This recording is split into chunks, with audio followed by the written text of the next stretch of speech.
할렐루야. 오늘은 친밀함의 유익 두 번째 시간입니다. 오늘은 두 번째, 하나님과의 친밀함에서 우리는 사역이 나와야 한다라는 주제를 가지고 함께 나누겠습니다. 두 번째, 하나님과의 친밀함에서 우리는 사역이 나와야 한다. 이 관점에서 예수님의 사역을 보면 잘 이해할 수 있습니다. 요한복음 5장 17절에서 20절 말씀입니다. 예수께서 저희에게 이르시되 내 아버지께서 이제까지 일하시니 나도 일한다 하시매, 그러므로 예수께서 저희에게 이르시되 내가 진실로 진실로 너희에게 이르노니 아들이 아버지 하시는 일을 보지 않고는 아무것도 스스로 할 수 없나니 아버지께서 행하시는 그것을 아들도 그와 같이 행하느니라. 아버지께서 아들을 사랑하사 자기의 행하시는 것을 다 아들에게 보이시고 또 그보다 더 큰 일을 보이사 너희로 기이 여기게 하시리라. 아멘. 예수님은 우리 사역과 삶과 신앙의 모델입니다. 아멘. 어떤 사역자가 사역해야 하는가, 이것을 가장 잘 표현하고 있는 것이 오늘 본문 말씀입니다. 사실 우리가 이 구절을 보면서 몇 가지를 생각할 수 있습니다. 첫 번째, 우리의 사역은 우리가 먼저 계획을 세워서 사역하는 것이 아니라는 것입니다.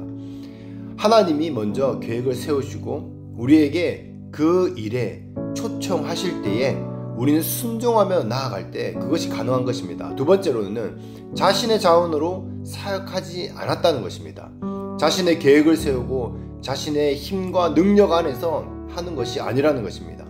우리가 주님을 위해서 헌신해야 한다고 생각하는데 이 관점에서 그 사실은 올바르지 않습니다. 하나님이 주도권을 잡고 하나님이 그 일을 종들에게 보일 때에 믿음으로 반응하면 그때 하나님의 일이 이루어지는 것입니다. 할렐루야. 요한복음 14장 10절에서 12절 이하 말씀입니다. 나는 아버지 안에 있고 아버지는 내 안에 계신 것을 내가 믿지 아니하느냐. 내가 아버지께 이르는 말이 스스로 하는 것이 아니라 아버지께서 내 안에 계셔서 그의 일을 하시는 것이라. 내가 아버지 안에 있고 아버지께서 내 안에 계심을 믿으라. 그렇지 못하겠거든 행하는 그 일을 인하여 나를 믿으라. 내가 진실로 진실로 너희에게 이르노니 나를 믿는 자는 나의 하는 일을 저도 할 것이요 또한 이보다 더 큰 것도 하리니 이는 내가 아버지께로 감이니라. 아멘. 요한복음 본문은 예수님이 아버지와 친밀한 교제 안에 있음을 우리는 알 수 있습니다.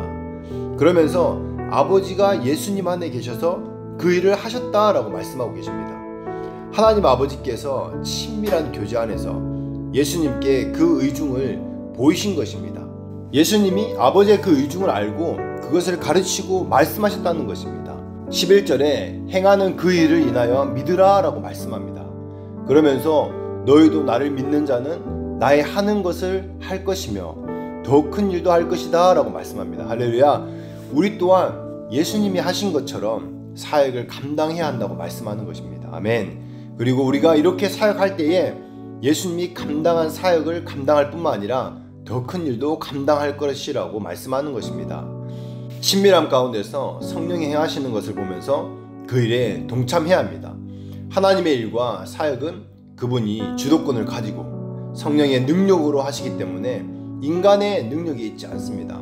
인간의 돈과 사람의 역량을 동원해서 행사는 할 수 있지만 하나님의 역사는 하나님만이 하실 수 있습니다. 아멘. 이렇게 말하면 그래도 열매는 있지 않느냐라고 하는데 고린도전서에 보면 뭐라고 말씀하고 있습니까? 말세에 우리가 한 모든 그 공력, 수고와 열매에 불이 지나갈 것이다 라고 말씀합니다. 집이나 나무로 된 것은 다 타버리고 금이나 은으로 된 것은 타지 않는다 라고 말씀합니다. 그래서 우리가 성령 안에, 성령이 우리 안에 있는 그 친밀한 교제 안에서 우리가 아버지의 일에 동참하는 일을 통해서 사역할 수 있고 더 큰 일도 할 수 있다는 것입니다. 아멘이십니까?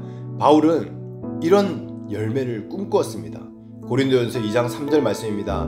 내가 너희 가운데 거할 때에 약하며 두려워하며 심히 떨었다. 아멘. 바울이 지금 이렇게 고백하는 이유는 아데네스의 그 사역 때문이었습니다.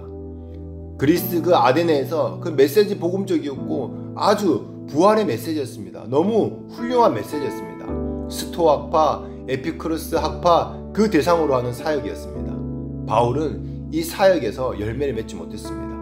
그리고 바울이 이어지는 그 사역이 고린도에서의 사역입니다. 이때에 지혜의 권능의 말이 아니라 성령의 나타남과 능력으로 사역했다라고 바울은 고백합니다. 철저히 하나님을 의존했습니다. 하나님을 앞서지 않기로 결단했습니다.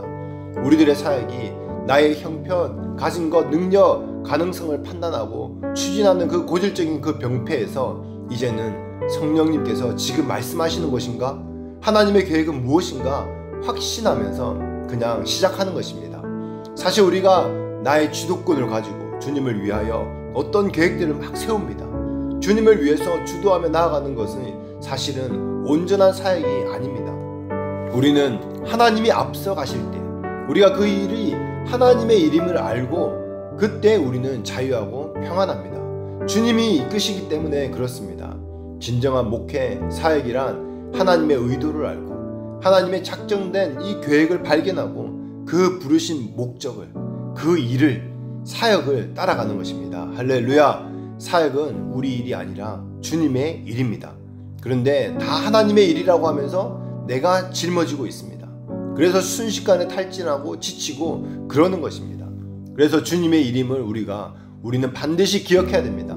주님과 친밀하면서 아버지의 의중을 바로 알고 순종하는 사역자가 되어야 하는 것입니다. 아멘. 지금까지 내 힘으로, 내 능력으로, 내 자원으로 하려 했던 모든 그 사역들을 주님 앞에 내려놓고 내 아버지께서 이제까지 일하시니 나도 일한다, 그 말씀하신 예수님의 고백과 같이 하나님 아버지께서 하신 일들을 바라보고 우리도 그가 하신 일을 행하며 예수님보다 더 큰 일을 그 능력으로 감당하는 여러분 한 분 한 분 되시기를 예수 이름으로 축복합니다. 아멘.